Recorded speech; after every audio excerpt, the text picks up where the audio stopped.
This is a Guide Your Light network production, creating podcasts with purpose. If you keep comparing yourself to other people, you will never be happy. I didn't question it. I knew that was a divine message for me at that moment. I've yet to find anything the mortal body can experience that the mortal soul can't love. I have yet to find anything that somebody's been through that can't be turned into a fuel of opportunity. I say we never arrive at anything. I'm never going to arrive and say, I am now the most incredible leader of all time. We are on this journey of learning. And as we grow, we learn. Anybody here listening has taken psychedelics will know that there is no control. And the whole point is letting go and leaning in. And that's scary. But that's the scary is where the healing happens. It's not just about food. We're still not seeing results because there's a shift of the mindset that needs to happen. You get knocked down, you got to get back up. And so part of that process is having a broken heart. You need to talk about feelings. But generally, most men, if they're not having a broken heart, they don't need to talk about feelings. And this is where psychology has misled us. Hey everybody, I'm Maritza Barone, and this is the Things You Can't Unhear podcast. Has there ever been a moment in your life where you heard or read or were told something that you simply could not unhear? Something that caused you to make positive changes so that you could become the best version of yourself? Well, we share this show with access to inspiring and empowering humans who will motivate you to become the happiest, healthiest, kindest, and most compassionate you. Sit back, settle in, and let this be the day you hear something that simply cannot be unheard. Hey, welcome back to Things You Can't Unhear. I want to share this story with you today so that we can start to reflect on how we can replace fear emotions with elevated emotions and why that is important. So a few years ago, I made the decision to stop watching the news. In fact, I made the decision to stop consuming content that invoked fear, panic, anxiety, and all of those types of emotions. And for most of my adult life, I would roll out of bed and, usually to a clock radio waking me up on the hour to a news bulletin being the first thing I would hear. Then I'd go and stumble to the kettle, make a cup of tea, flick the switch on the telly and turn on the morning news to start my day with. And I thought that was okay. I thought that was normal and that it was serving me okay. Then I'd head to the bathroom, have a shower, and subconsciously process the information that I just heard.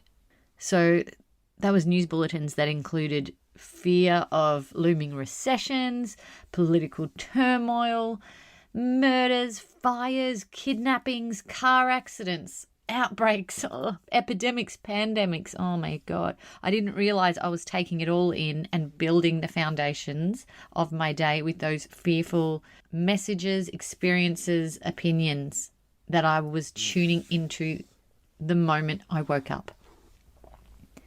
You're probably thinking, oh my gosh, I do that. I actually do that. And I'm not blaming you for doing that because a few years ago I was in the same boat and sometimes I would hear the news 4 times before I even got to work for the day. And I felt like this overwhelming fear was just being drummed into me at every opportunity. So when I decided to flick off the news, I'd had enough of that ickiness feeling that these morning shows, these morning news programs were giving me. And one morning I just switched it off. That simple red button on the remote control is all it took to actually switch it off. And instead of the usual fear-based morning routine that I'd been living in so unconsciously, I started to get up out of bed and make my cup of tea. And instead of turning on the news, I would play a song, some music that I liked. And I'd actually start to have a dance. And as I stood there drinking my tea, I'd be loving myself sick. And I felt calm and happy. And my kids were feeling happy because they were hearing music that they liked. And it just created a different energy in the room, in the house. And I began to realize how important mornings were and how sacred that time in our day was. And really how the rest of the day unfolds can be based so much on how we start our day and what we do the moment we wake up. And yes, I have kids, like I said, and I know mornings can also be hectic, but trust me, they are much less hectic without the sound of fear looming in the background for the whole family to subconsciously or consciously take into their day.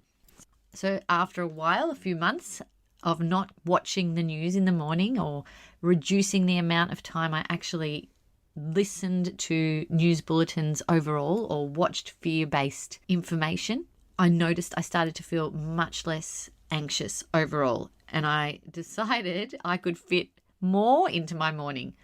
So I started incorporating a morning meditation and a gratitude practice.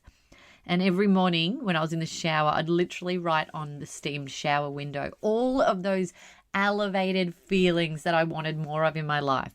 I'd write love and hope and happiness and health and purpose and abundance and laughter. And I'd feel so amazing as I wrote those words, like I felt the words as I was writing them. And I did this for months. And one morning, my husband came in and asked me what on earth I was doing. He's like, "What are you writing on the window? What are you writing on the shower screen?" And I said, I'm writing emotions that I want to bring more of into my life. And he's like, "Okay, cool." Nodded and smiled and took off for his day. And I was thinking to myself, I wonder if he thought that was strange. But I kept on doing my little morning thing. And a few mornings down the track, he left for work and I went into the bathroom and I noticed streaks of words on the shower glass that were not mine, and similar words and sentiments to what I had been writing, but they were in his writing. And I smiled because my little morning happiness hack had rubbed onto him. And I share this story today as I want you to see, what is possible when you replace those fearful and those dark and those negative, sad stories with time to reflect or just be with yourself or your kids or your partner or your cat or your dog or your goldfish. Time to just be present, to be still, to be quiet, or just to dance and have fun and play. We don't need to wake up and hear the most upsetting news that we are going to hear for the day and take that fear into our lives. You know what we can do also? We can take that time to read or listen to content that's actually going to start our day with inspiration or motivation or calmness and clarity. There's so many other emotions that we can be focusing our attention on to be bringing into our day. And I'm not saying you need to put your head in the sand and completely be unaware of what goes on in the world, but there are other ways and methods and certainly better times of the day to be informing ourselves.